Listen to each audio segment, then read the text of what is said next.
Good afternoon. Welcome back from lunch. Welcome back. As Julian said, I'm here to give you guys a brief history of mobile advertising. The nice thing about it is brief, and I've been around for most of it. So, I got a clicker. All right. So for the history of mobile ads, now, not only has it been relatively brief, but it has been quick in how it evolves. We've kind of broken it down into two different pieces, before the iPhone and after the iPhone. Now, I don't need to tell you that this thing was a game changer. We all know. But it didn't just revolutionize the way that you win an argument in a bar or handle awkward silence in an elevator. It gave us a whole new technology, which brought with it a whole new industry for advertising. Now, before the iPhone, it was just the phone. We could make calls, play Snake, and answer text messages one at a time. And they were tiny. Small screens, T9 texting, limited keyboards, that was it. Believe it or not though, Millennial was around, serving mobile ads on these devices. Now, like I said, we were limited. We would serve on the Palm Pilot, a Motorola Razr, the Crazer when that came along. It was big. However, we were very limited. Not only were the screens small, we had no keyboards, we had no animations, we couldn't even really run animated GIFs reliably. And the worst part, we had no CSS. CSS is, or cascading style sheets, is the choreography behind web content.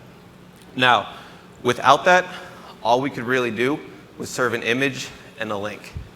Now, our images were all the way up to 320 by 50 when we first began. The smallest one that we served was 120 by 20. For those of you who understand pixel dimensions, you can imagine how frustrating that is to design for. For those of you who don't, imagine drawing an elephant on a Tic Tac with a marker. That was what we had to do every day. That's what served on these devices. Without CSS, the mobile web itself was extremely limited.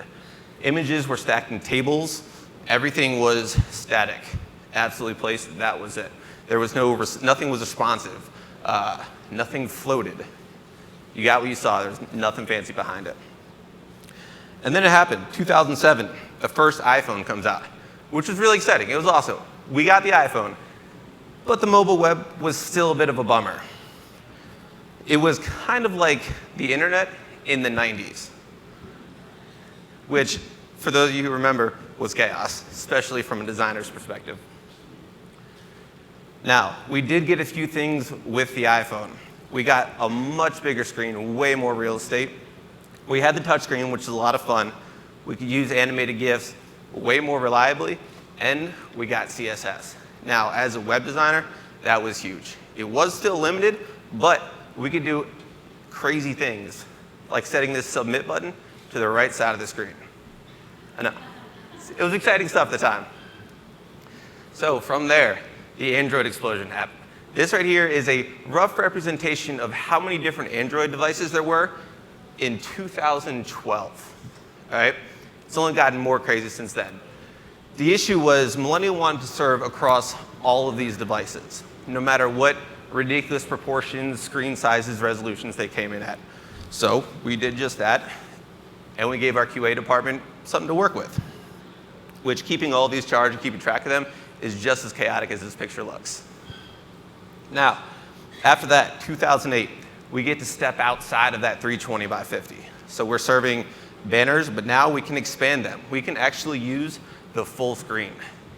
Instead of our advertisers giving us a logo, a button, and maybe a picture if there's room, they can give us real content. They can put content for the user on the device without having to drive to a website, without having to drive to a mobile landing page. It's all right there, full screen on the device.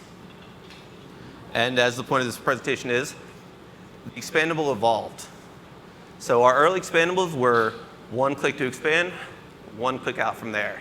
And then as our rich media capabilities developed, we were able to do fancier and fancier things. This first one on the left right here was a quiz, which, again, relatively simple, 3 questions, would tell you what kind of health insurance you're looking for from Humana. From there, it went on. The one next to it was a representation of a game that we made, which was, again, mimicking a popular game at the time. I'll let you guys assume which one. From there, we were able to use double density images and collision detection directly in the ad, which is huge. This is a game that you could actually play. The user could expand it, play it, have a score, share a score, everything like that. However, our developer somehow got 300 points over anybody else because I'm pretty sure he worked in his own cheat. That's what I say, at least. 2010, the first interstitial ad. This wasn't just about the evolution of the creative itself. It was the evolution of the placements as well. So the expandable ad was convenient to run. And it was nice to have all that space. But from there, we evolved into the interstitial ad. The original one was really just running an expandable ad backwards. So we would show it, the user would opt out, from there it would collapse down to a banner. But the placement worked so well, and we saw such success with it, that it became its own placement. And again, it evolved with the creatives. Everywhere from using location information to show nearest stores, using CSS3 keyframe animations, up until this super chaotic ad you see on the right, which was done by Jägermeister Party Time, which uses 3 external JavaScript libraries, hardware accelerated animation, which now the devices support using 3D transforms, and all sorts of other really fun stuff, I promise. There's a lot of exciting things behind the flashing lights that you see up here. So after that, 2011, we get our first cache video ad. The first cache video ad that we run, our Video Plus product, is relatively simple. 15 to 30-second video that we have pre-cached while the user, before the ad is served, so that as soon as it is, there's no loading, no buffering, anything. Just an HD video served right away. Now, the original one was templated to have 2 buttons. Advertiser could choose where they want to click out from. And it was super successful. It ran as an interstitial. We did some click to video. But again, we wanted to go beyond that. We know videos, regardless of what the future of advertising is, we know video is going to be a part of it. So we started throwing rich media into the videos. Now, there's a couple different ways we could do that. One, we can actually use a rich media end card. So after that 15 to 30-second video runs, from there they can be served a full interstitial rich media ad. This mini one on the side had a gallery, a color picker, and 3 or 4 different click outs with HTML5 or CSS3 animations in there, which runs way smoother on a tablet than it does in this animated GIF because it was huge. Besides that, we can also throw content over top of our videos. So the user can actually interact with the video. The one on the right that you see here, we have images roll out over the video.